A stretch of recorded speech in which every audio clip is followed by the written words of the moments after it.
അധികം ആരും ശ്രദ്ധിക്കാത്തൊരു കാര്യമാണ് നമ്മുടെ ബോഡിയിൽ ക്രിയാറ്റിനിൻ കൂടുക എന്ന്. അപ്പോൾ ക്രിയാറ്റിനിൻ കൂടുക എന്ന് പറയുമ്പം നമ്മുടെ ബോഡിയിൽ കിഡ്നിയിൽ എന്തോ ഒരു തകരാറുണ്ട് എന്ന് മനസ്സിലാക്കാം. ക്രിയാറ്റിനിൻ ചിലപ്പോൾ ഓരോ ലാബിലും ഓരോ രീതിയിലുള്ള വാല്യൂസ് ആയിരിക്കും കാണിക്കുക. അപ്പോൾ നമ്മൾ ഒരു നോർമൽ വാല്യൂ പറയുമ്പോൾ 0.6 മുതൽ 1.2 ആണ്. ഈ ഒരു ചിലപ്പോൾ ആ ലാബിൻ്റെ ആ ഒരു വാല്യൂവിൻ്റെ അകത്ത് റെഫറൽ റേഞ്ച് കൊടുത്തിട്ടുണ്ടാവും. ആ റേഞ്ചിൻ്റെ നേരെ ആയിരിക്കും ആ ഒരു വാല്യൂ എഴുതിയിട്ടുണ്ടാവും. പിന്നെ ധാന്യങ്ങൾ, ആനിമൽ പ്രോട്ടീൻസ് ഒഴിവാക്കിയിട്ട് വെജിറ്റബിൾ പ്രോട്ടീൻസ് ഉൾപ്പെടുത്തുക. അതുപോലെ ഓവർ വർക്കൗട്ടിന് പകരം ലൈറ്റ് വർക്കൗട്ടൊക്കെ ചെയ്ത് കഴിഞ്ഞാൽ ഈ ഒരു ക്രിയാറ്റിനിൻ്റെ അളവ് നമുക്ക് കുറയ്ക്കാൻ പറ്റും. ഹായ്, ഞാൻ doctor Juhi Das, Q&B health കെയറിലെ ഹോമിയോപ്പതിക് ഫിസിഷ്യനാണ്. ഇന്ന് അധികം ആരും ശ്രദ്ധിക്കാത്തൊരു കാര്യമാണ് നമ്മുടെ ബോഡിയിൽ ക്രിയാറ്റിനിൻ കൂടുക എന്ന്. അപ്പോൾ ക്രിയാറ്റിനിൻ കൂടുക എന്ന് പറയുമ്പം നമ്മുടെ ബോഡിയിൽ കിഡ്നിയിൽ എന്തോ ഒരു തകരാറുണ്ട് എന്ന് മനസ്സിലാക്കാം. ഇപ്പോൾ ഒരു ബ്ലഡ് ടെസ്റ്റ് ചെയ്ത് നോക്കുമ്പോൾ അല്ലെങ്കിൽ നമ്മൾ വേറെ എന്തെങ്കിലും ബ്ലഡ് ടെസ്റ്റ് ചെയ്യുമ്പോഴാണ് ബോഡിയിൽ ക്രിയാറ്റിനിൻ്റെ അളവ് കൂടിയിട്ടുണ്ടെന്ന് മനസ്സിലാക്കുന്നത്. നോർമൽ വാല്യൂ എന്ന് പറയുമ്പോൾ ഒരു 0.6 മുതൽ 1.2 മില്ലിഗ്രാമാണ് നോർമൽ പറയുന്നത്. അപ്പോൾ ഒരു പലപ്പോഴും ആളുകൾ ഒരു 1.3 ആയി കഴിഞ്ഞാലും അധികം ആരും ശ്രദ്ധിക്കില്ല. അതൊരു 2 മില്ലിഗ്രാം ഒക്കെ കണ്ടു കഴിഞ്ഞാൽ ഒരു ലാബ് റിപ്പോർട്ടിൽ ഒരു 2 മില്ലിഗ്രാം ഒക്കെ കണ്ടു കഴിഞ്ഞാലാണ് അവർ ശ്രദ്ധിക്കുന്നത് ക്രിയാറ്റിനിൻ എന്ന് പറഞ്ഞ ആളത് കൂടിയിട്ടുണ്ട്, അപ്പോൾ എന്തൊക്കെയോ ലക്ഷണങ്ങൾ കാണിക്കുന്നുണ്ടാവും എന്നൊക്കെ ഒരു സംശയങ്ങളുണ്ടാവും. അപ്പോൾ ഈ ഒരു ക്രിയാറ്റിനിൻ എന്ന് പറഞ്ഞു കഴിഞ്ഞാൽ നമ്മളെ ബോഡിയിൽ ഉണ്ടാകുന്ന ഒരു വേസ്റ്റ് പ്രൊഡക്റ്റാണ്. അതായത് കിഡ്നി പുറന്തള്ളുന്ന ഒരു വേസ്റ്റ് പ്രൊഡക്റ്റാണ്. അപ്പോൾ ആ വേസ്റ്റ് പ്രൊഡക്റ്റ് ഉണ്ടാവണേ അതിനൊരു മെയിൻ പ്രൊഡക്റ്റ് അവിടെ ഉണ്ടാവണം. മെയിൻ പ്രൊഡക്റ്റ് എന്ന് പറഞ്ഞു കഴിഞ്ഞാലാണ് ക്രിയാറ്റിൻ. ഈ ക്രിയാറ്റിൻ എന്ന് പറഞ്ഞ ഈ ഒരു വേസ്റ്റ് പ്രൊഡക്റ്റ് നമ്മളെ മസിൽ മെറ്റബോളിസം അല്ലെങ്കിൽ മസിൽസിൻ്റെ ആ ഒരു സ്ട്രക്ചർ അല്ലെങ്കിൽ മസിൽ മെറ്റബോളിസത്തിൽ നിന്ന് ഉണ്ടാകുന്ന ഒരു വേസ്റ്റ് പ്രൊഡക്റ്റാണ്. മസിൽ മെറ്റബോളിസത്തിൽ നിന്ന് ഉണ്ടാകുന്ന ഒരു ബൈ പ്രൊഡക്റ്റ് അല്ലെങ്കിൽ പ്രോട്ടീൻ പ്രൊഡക്റ്റാണ് ഈ ക്രിയാറ്റിനിൻ. അപ്പോൾ കൂടുതൽ വർക്കൗട്ട് ചെയ്യുന്ന ആളുകൾക്ക് അല്ലെങ്കിൽ ബോഡി ബിൽഡേഴ്സിന് അല്ലെങ്കിൽ കൂടുതൽ മസിൽ മാസ് ഉണ്ടാക്കിയെടുക്കുന്ന ആളുകളിലൊക്കെ ഈ ക്രിയാറ്റിനിൻ്റെ അളവ് കൂടുക. അതേപോലെ തന്നെ കൂടുതലായിട്ട് പ്രോട്ടീൻ റിച്ച് ആയിട്ടുള്ള ഭക്ഷണങ്ങൾ, അതായത് ആനിമൽ പ്രോട്ടീൻസ്, അതായത് റെഡ് മീറ്റ് ഒക്കെ, അത് പോർക്ക്, ബീഫ്, മട്ടനൊക്കെ അടങ്ങിയിട്ടുള്ള റെഡ് മീറ്റ് അല്ലെങ്കിൽ ആനിമൽ പ്രോട്ടീൻസ് ഒക്കെ കൂടുതലായിട്ട് എടുക്കുകയാണെങ്കിലും നമ്മളെ ബോഡിയിൽ ക്രിയാറ്റിൻ കൂടുക. അപ്പോൾ ആനിമൽ പ്രോട്ടീൻസ് ഒഴിവാക്കിയിട്ട് വെജിറ്റബിൾ പ്രോട്ടീൻസ് എടുക്കുക, അതായത് ധാന്യങ്ങൾ, പയറുവർഗ്ഗങ്ങളൊക്കെ എടുക്കാൻ ശ്രമിക്കുക. അങ്ങനെ അതൊക്കെ എടുത്തു കഴിഞ്ഞാൽ ക്രിയാറ്റിൻ നമ്മുടെ ബോഡിയിൽ കുറയ്ക്കാൻ പറ്റും. അതേപോലെ തന്നെ നമ്മൾ വെള്ളത്തിൻ്റെ അളവ് കുറഞ്ഞു കഴിഞ്ഞാൽ നമ്മളെ ബോഡിയിൽ വെള്ളത്തിൻ്റെ അളവ് കുറഞ്ഞു കഴിഞ്ഞാലും ക്രിയാറ്റിൻ്റെ അളവ് കൂടാനുള്ള ചാൻസ് ഉണ്ട്. വെള്ളം എന്ന് പറയുമ്പോൾ ഒരു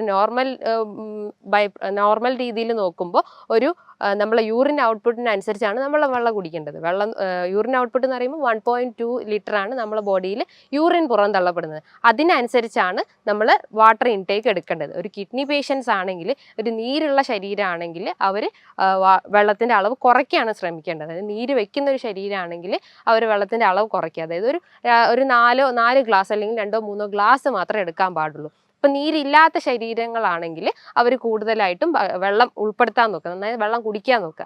അതായത് ഒരു 1 to 4 ലിറ്റർ അല്ലെങ്കിൽ ഒരു 1 to 5 ലിറ്റർ വെള്ളമൊക്കെ ഡെയിലി എടുക്കുന്നതുകൊണ്ട് പ്രശ്നമൊന്നുമില്ല. അപ്പോൾ വാട്ടർ ഇൻടേക്കാണ് ഇതിൻ്റെ ഒരു പ്രധാന കാരണം എന്ന് പറയുന്നത്. അതായത് വെള്ളത്തിൻ്റെ അളവ് കുറഞ്ഞു കഴിഞ്ഞാൽ ഈ ക്രിയാറ്റിൻ കൂടാനുള്ള ചാൻസ് ഉണ്ട്. അതായത് ആ ഒരു പ്രൊഡക്റ്റ് കിഡ്നിയിലൂടെ പുറന്തള്ളപ്പെടുന്നില്ല. അപ്പോൾ ആ ഒരു വേസ്റ്റ് പ്രൊഡക്റ്റ് നമ്മളെ ബ്ലഡിൽ അലിഞ്ഞു ചേരാനുള്ള ഒരു ചാൻസ് ഉണ്ട്.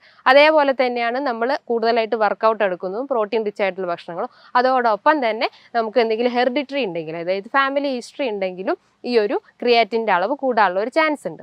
അതേപോലെ തന്നെയാണ് നമ്മൾ കൂടുതലായിട്ട് എന്തെങ്കിലും മെഡിക്കേഷൻസ് എടുക്കുക, അതായത് BP, കൊളസ്ട്രോൾ, ഒബേസിറ്റി, ഇതിനൊക്കെ കൂടുതൽ എന്തെങ്കിലും മെഡിക്കേഷൻസ് എടുക്കുന്ന ആളുകളുണ്ട്. അതായത് ടാബ്ലറ്റ്സ് ഒക്കെ എടുക്കുന്ന, അതായത് മെറ്റ്ഫോമിന്, അംലോഡിപ്പിൻ പോലത്തെ ടാബ്ലറ്റ്സ് ഒക്കെ ഡെയിലി ഓരോ 200 ഡോസ് അല്ലെങ്കിൽ 500 mg ഒക്കെ ഡെയിലി എടുക്കുന്ന ആളുകളുണ്ടാവും. അപ്പോൾ അവർക്ക് കിഡ്നീൻ്റെ പ്രവർത്തനം കുറഞ്ഞു കൊണ്ടുവരും. അപ്പം ആ ഒരു ബോഡിയിൽ ക്രിയാറ്റിനിൻ്റെ അളവ് കൂടാനുള്ള ഒരു ചാൻസ് ഉണ്ട്. അപ്പോൾ മെഡിക്കേഷൻസ് കൂടുതലായിട്ട് എടുക്കുന്നവർക്കും ഈ ഒരു ഇത് കൂടാണ്ട്.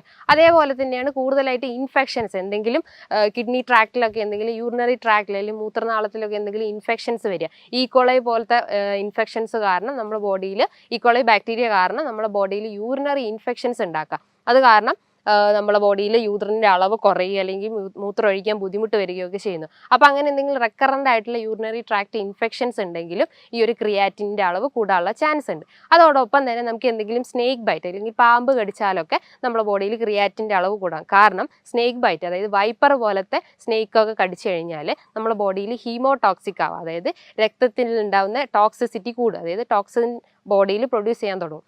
അപ്പോൾ അത് കിഡ്നി വഴി പുറന്തള്ളപ്പെടാതെ കിഡ്നിയുടെ ഒരു ഫിൽട്രേഷനെ ഡാമേജ് ചെയ്യുകയും ചെയ്യുന്നു. നോർമലി ഒരു ഫിൽട്രേഷൻ എന്ന് പറയുമ്പോൾ ഒരു 60 ആണ് നമ്മൾ ഒരു 60 to 90 ആണ് ഒരു GFR റേറ്റ് എന്ന് പറയുന്നത്. GFR എന്ന് പറഞ്ഞു കഴിഞ്ഞാൽ കിഡ്നി എത്രത്തോളം നമ്മുടെ ബോഡിയിൽ ഫിൽട്രേഷൻ നടത്തുന്നു, അല്ലെങ്കിൽ ബ്ലഡിൽ എത്രത്തോളം കിഡ്നി ഫിൽട്ടർ ചെയ്യുന്നുള്ളതിൻ്റെ ഒരു അളവാണ് ഈ GFR എന്ന് പറയുന്നത്. അത് ഏകദേശം ഒരു 60 മുതൽ 90 ആണ്. ഒരു 60 താഴത്തോട്ട് വരുമ്പോഴാണ് നമ്മുടെ ബോഡിയിൽ കിഡ്നീൻ്റെ ഡാമേജ് വന്നിട്ടുണ്ട്, അല്ലെങ്കിൽ കിഡ്നിയുടെ ഫിൽട്രേഷനിൽ ഡാമേജ് വന്നിട്ടുണ്ടെന്ന് മനസ്സിലാക്കുന്നത്. അതേപോലെ തന്നെയാണ് നമ്മുടെ ബോഡിയിൽ മറ്റ് മെറ്റബോളിക് ഡിസോർഡേഴ്സ്, അതായത് thyroid disorders, PCOD disorders, diabetes, fatty liver, ഇതൊക്കെ ഉണ്ടെങ്കിലും ക്രിയാറ്റിൻ്റെ അളവ് കൂടാൻ ചാൻസ് ഉണ്ട്. ഡയബറ്റിസ് പേഷ്യൻസിൻ്റെ അകത്ത് രക്തത്തിൽ ക്രമാതീതമായിട്ട് ഷുഗറിൻ്റെ അളവ് കൂടുന്നുണ്ട്. അപ്പോൾ ഷുഗറിൻ്റെ അളവ് കൂടിക്കഴിഞ്ഞാൽ, അല്ലെങ്കിൽ ഗ്ലൂക്കോസിൻ്റെ അളവ് കൂടിക്കഴിഞ്ഞ് കഴിഞ്ഞാൽ അത് ഈ ഒരു കിഡ്നീൻ്റെ അകത്തുള്ള ഈ ഗ്ലോമറുലസിൽ പോയിട്ട് ഡിപ്പോസിറ്റ് ചെയ്യും. അപ്പോൾ ആ ഒരു ഗ്ലോമറുലസിൻ്റെ ഫംഗ്ഷൻ എന്ന് പറഞ്ഞു കഴിഞ്ഞാൽ എന്താ, ഫിൽട്രേഷൻ ആണ്. ഈ ഫിൽട്രേഷൻ ഇത് ബാധിക്കുകയും ആ ഒരു ഫിൽട്രേഷൻ്റെ അകത്ത് ഈ ഒരു ഗ്ലൂക്കോസ് മോളിക്യൂൾസ് ഡിപ്പോസിറ്റ് ചെയ്തിട്ട് പുറന്തള്ളപ്പെടാതിരിക്കുകയും, അതായത് വേസ്റ്റ് ഒന്നും പുറന്തള്ളപ്പെടാതെ രക്തത്തിൽ ഈ ഒരു വേസ്റ്റ് പ്രൊഡക്റ്റ് കൂടുന്ന ഒരു അവസ്ഥ വരുന്നു.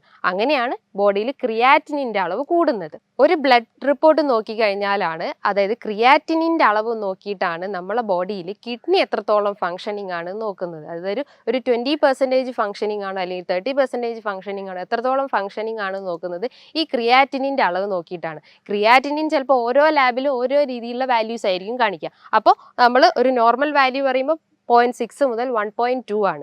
ഈ ഒരു ചിലപ്പോൾ ആ ലാബിൻ്റെ ആ ഒരു വാല്യൂവിൻ്റെ അകത്ത് റെഫറൽ റേഞ്ച് കൊടുത്തിട്ടുണ്ടാവും. ആ റേഞ്ചിൻ്റെ നേരെ ആയിരിക്കും ആ ഒരു വാല്യൂ എഴുതിയിട്ടുണ്ടാവും, അതായത് ആ നോർമൽ വാല്യൂ കാണിക്കുന്നത്. അപ്പോൾ അതിൽ ഹൈ ആകുമ്പോൾ അല്ലെങ്കിൽ ലോ ആകുമ്പോഴാണ് നമുക്ക് ബോഡിയിൽ സിംറ്റംസ് കാണിക്കുന്നത്. ഹൈ ആവുന്നതെന്ന് പറഞ്ഞാൽ ഈ ഒരു 1.2ന് ശേഷം, അതായത് ഒരു 2 മില്ലിഗ്രാമിന് ശേഷം ആകുമ്പോഴാണ് നമ്മൾ ബോഡിയിൽ പല ലക്ഷണങ്ങളും കാണിക്കുന്നത്. ലക്ഷണങ്ങൾ എന്ന് പറയുമ്പോൾ കിഡ്നീനെയാണ് ഡാമേജ് ചെയ്തിട്ടുള്ളത്. അപ്പോൾ കിഡ്നി റിലേറ്റ് ചെയ്തിട്ടുള്ള അസുഖങ്ങളായിരിക്കും പ്രധാനമായിട്ടുണ്ടാവുക.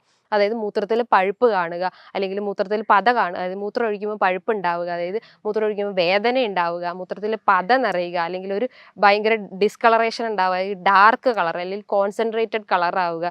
നോർമലി ഒരു യൂറിൻ കളർ എന്ന് പറഞ്ഞാൽ പെയിൽ യെല്ലോ ആണ്. അപ്പോൾ അത് കുറച്ചുകൂടി ഡാർക്ക് ആവുക, അതായത് ഫിൽട്രേഷൻ അവിടെ പ്രോപ്പറായിട്ട് നടക്കാത്തൊരവസ്ഥ വരിക.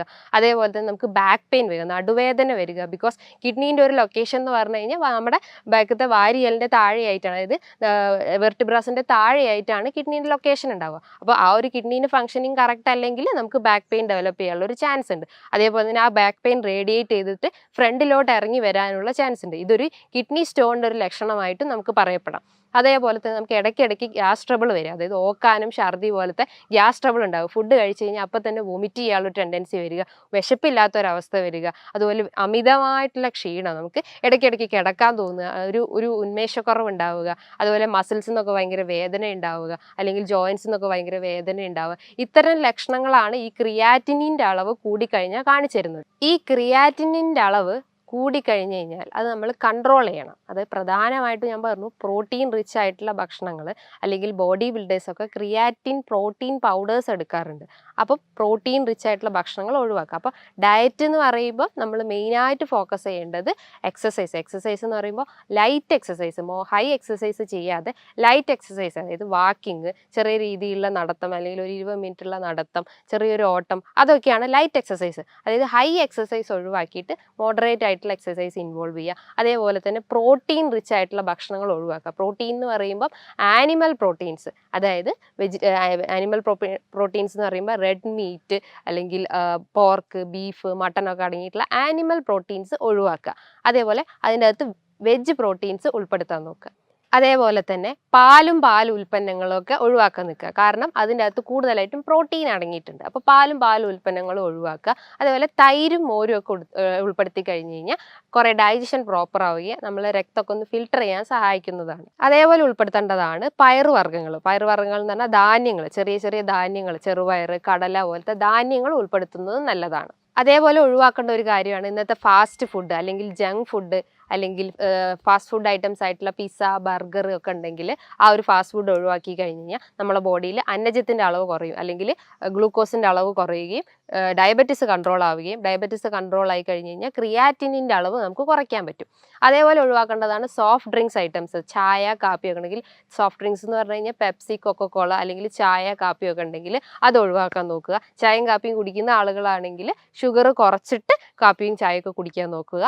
ഇതൊക്കെ ഫോളോ ചെയ്ത് കഴിഞ്ഞാൽ ക്രിയാറ്റിനിൻ്റെ അളവ് നമുക്ക് കുറയ്ക്കാൻ പറ്റും. അതേപോലെ ഒഴിവാക്കേണ്ടതാണ് സോഡിയം പൊട്ടാസ്യം അടങ്ങിയിട്ടുള്ള ഭക്ഷണങ്ങൾ. ഇപ്പം നമ്മൾ വെജിറ്റബിൾസിൻ്റെ അകത്ത് കൂടുതലായിട്ടും സോഡിയം പൊട്ടാസ്യം ഒക്കെ അടങ്ങിയിട്ടുണ്ടാവും. അപ്പോൾ നമ്മൾ വെജിറ്റബിൾസ് ഒക്കെ കിട്ടി കഴിഞ്ഞാൽ നന്നായിട്ട് അത് വാഷ് ചെയ്ത് വെള്ളത്തിലിട്ട് നന്നായി വാഷ് ചെയ്യുക, അതേപോലെ തന്നെ നന്നായി കുക്ക് ചെയ്യുക. അപ്പോൾ ഈ സോഡിയം പൊട്ടാസ്യം ഒക്കെ കുറയ്ക്കാൻ പറ്റും. അപ്പോൾ ഈ ഒരു നോർമലി സോഡിയം പൊട്ടാസ്യം ഈ ഒരു ഇലക്ട്രോലൈറ്റ്സ് ആണ് നമ്മളെ ഈ ഒരു കിഡ്നീൻ്റെ ഫംഗ്ഷനിങ് നടക്കുന്നത്. അതായത് കിഡ്നി ഫംഗ്ഷൻ ചെയ്യണ ഈ ഒരു ഇലക്ട്രോലൈറ്റ്സിൻ്റെ ബാലൻസ് മെയിൻ്റനൻസ് വേണം. ഈ ഒരു ഇലക്ട്രോലൈറ്റ്സ് കൺട്രോൾ ചെയ്ത് കഴിഞ്ഞാൽ, ഈ വെജിറ്റബിൾസിൻ്റെ അകത്ത് അടങ്ങിയിട്ടുള്ള ഈ ഒരു ഇലക്ട്രോലൈറ്റ്സ് കൺട്രോൾ ചെയ്ത് കഴിഞ്ഞാൽ നമ്മുടെ ബോഡിയിൽ ക്രിയാറ്റിനിൻ്റെ അളവ് കുറയ്ക്കാൻ പറ്റും. അപ്പോൾ കിഡ്നി ഫംഗ്ഷനിങ് കറക്റ്റ് ആവും. ഇപ്പോൾ ക്രിയാറ്റിനിൻ കൂടിക്കഴിഞ്ഞ് കഴിഞ്ഞാൽ BP കൂടാനുള്ള ചാൻസ് ഉണ്ട്. അതാണ് അതായത് കിഡ്നീൻ്റെ ഒരു നോർമൽ ഫംഗ്ഷൻ എന്ന് പറഞ്ഞു കഴിഞ്ഞാൽ BPനെ, ബ്ലഡ് പ്രഷറിനെ കൺട്രോൾ ചെയ്യുന്നതാണ് ക്രിയാറ്റിനിൻ്റെ ഒരു ഫംഗ്ഷൻ. അപ്പോൾ BP കൺട്രോൾ ചെയ്യാൻ പറ്റും ക്രിയാറ്റിനിൻ കുറച്ച് കഴിഞ്ഞാൽ. അതായത് ക്രിയാറ്റിനിൻ പേഷ്യൻസിൻ്റെ അകത്ത് BP കൺട്രോൾ ചെയ്ത് കഴിഞ്ഞാൽ ബാക്കിയുള്ള മറ്റ് അസുഖങ്ങളും, അതായത് ഡയബറ്റിസ്, ഫാറ്റി ലിവർ പോലത്തെ അസുഖങ്ങൾ നമുക്ക് കൺട്രോൾ ചെയ്യാൻ പറ്റും.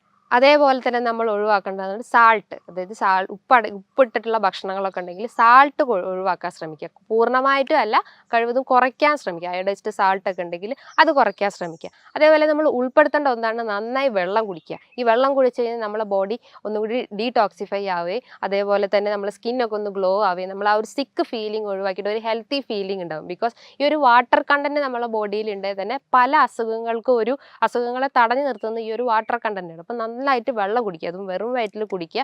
ഓരോ ഗ്യാപ്പ് ഇട്ടിട്ട് നമുക്ക് നന്നായി വെള്ളം കുടിക്കേണ്ടതാണ്. അത് ഏകദേശം ഒരു 1 to 2 ലിറ്റർ ഒക്കെ കുടിച്ചു കഴിഞ്ഞാൽ നല്ലതാണ്. യൂറിനറി ഔട്ട്പുട്ടിനനുസരിച്ചിട്ട് ഒരു ബാലൻസ് ചെയ്യുക, അതായത് ആ ഒരു വാട്ടർ ലെവൽ ബാലൻസ് ചെയ്യാൻ നോക്കുക. അതേപോലെ ഒഴിവാക്കേണ്ടതാണ് ആൽക്കഹോളും സ്മോക്കിങ്ങും. ഈ ആൽക്കഹോളൊക്കെ കൂടുതലായിട്ട് എടുത്തു കഴിഞ്ഞാൽ കിഡ്നീൻ്റെ ഒരു ഫിൽട്രേഷൻ കറക്റ്റ് ആവില്ല. അത് പല രീതിയിലുള്ള ടോക്സിൻസ് നമ്മുടെ ബോഡിയിൽ ഡെവലപ്പ് ചെയ്യും. അപ്പോൾ ഈ ഒരു ടോക്സിസിറ്റി ഒഴിവാക്കാൻ വേണ്ടിയിട്ട് ആൽക്കഹോൾ എടുക്കുന്നത് ഒഴിവാക്കുക. അതേപോലെ ഒഴിവാക്കേണ്ടതാണ് സ്മോക്കിംഗ്. അത് അമിതമായിട്ട് പുക വലിക്കുന്ന ആളുകളാണെങ്കിലും ഈ ഒരു സ്മോക്കിംഗ് ഇതുണ്ടെങ്കിലും കിഡ്നിയിലെ ഫിൽട്രേഷൻ പ്രോപ്പർ അല്ലാത്തൊരവസ്ഥ വരികയും ആ ഒരു രക്തത്തിൽ ടോക്സിസിറ്റി ഇൻക്രീസ് ചെയ്യാനുള്ള ഒരു ചാൻസ് ഉണ്ട്. അങ്ങനെ ബോഡിയിൽ വേസ്റ്റ് പ്രൊഡക്റ്റ് ഇൻക്രീസ് ചെയ്യുക, അങ്ങനെ ക്രിയാറ്റിനിനൊന്നും പുറന്തള്ളപ്പെടാത്ത ഒരു അവസ്ഥയും വരുന്നുണ്ട്. അതോടൊപ്പം തന്നെ ഒരു proper healthy food style maintain ചെയ്യുക. ഈ പറഞ്ഞിട്ടുള്ള റെഡ് മീറ്റ് ഒഴിവാക്കുക, നല്ലപോലെ വെള്ളം കുടിക്കുക, അതുപോലെ സാൾട്ട് ഒഴിവാക്കുക. വെള്ളം കുടിക്കുകയാണെങ്കിൽ തിളപ്പിച്ചാറിയ വെള്ളം മാത്രം കുടിക്കുക. മറ്റ് ഇൻഫെക്ഷൻസ് ഒക്കെ പ്രിവെൻറ്റ് ചെയ്യും വെള്ളം കുടിക്കുന്നതിന് സഹായിക്കുന്നതാണ്. അതേപോലെ തന്നെ ധാന്യങ്ങൾ, ആനിമൽ പ്രോട്ടീൻസ് ഒഴിവാക്കിയിട്ട് വെജിറ്റബിൾ പ്രോട്ടീൻസ് ഉൾപ്പെടുത്തുക. അതുപോലെ ഓവർ വർക്കൗട്ടിന് പകരം ലൈറ്റ് വർക്കൗട്ടൊക്കെ ചെയ്ത് കഴിഞ്ഞാൽ ഈ ഒരു ക്രിയാറ്റിനിൻ്റെ അളവ് നമുക്ക് കുറയ്ക്കാൻ പറ്റും. ഇത്തരം ലക്ഷണങ്ങൾ ഉണ്ടെങ്കിൽ നിങ്ങൾ എത്രയും പെട്ടെന്ന് തന്നെ ഒരു ബ്ലഡ് ടെസ്റ്റ് നടത്തിയിട്ട് ഒരു ഡോക്ടറെ കൺസൾട്ട് ചെയ്തിട്ട് അതിനനുസരിച്ചുള്ള ട്രീറ്റ്മെൻറ്റ് എടുക്കണം. ചുമ്മാ അത് വെച്ചുകൊണ്ടിരുന്ന് കഴിഞ്ഞാൽ പല കോംപ്ലിക്കേഷൻ, അതായത് കിഡ്നി ഡാമേജ് അല്ലെങ്കിൽ കിഡ്നി ഫെയിലറിലേക്ക് വരെ ലീഡ് ചെയ്യാനുള്ള ഒരു ചാൻസ് ഉണ്ട്. അപ്പോൾ എത്രയും പെട്ടെന്ന് തന്നെ ഇത്തരം ലക്ഷണങ്ങൾ കാണിക്കുകയാണെങ്കിൽ ഡോക്ടറെ കൺസൾട്ട് ചെയ്യണം. ഇതുമായി ബന്ധപ്പെട്ട് എന്തെങ്കിലും സംശയങ്ങൾ ഉണ്ടെങ്കിൽ താഴെ കാണുന്ന നമ്പറിൽ നിങ്ങൾക്ക് കോൺടാക്റ്റ് ചെയ്യാവുന്നതാണ്. ഇനിയും മറ്റൊരു വീഡിയോയുമായി വീണ്ടും കാണാം. താങ്ക്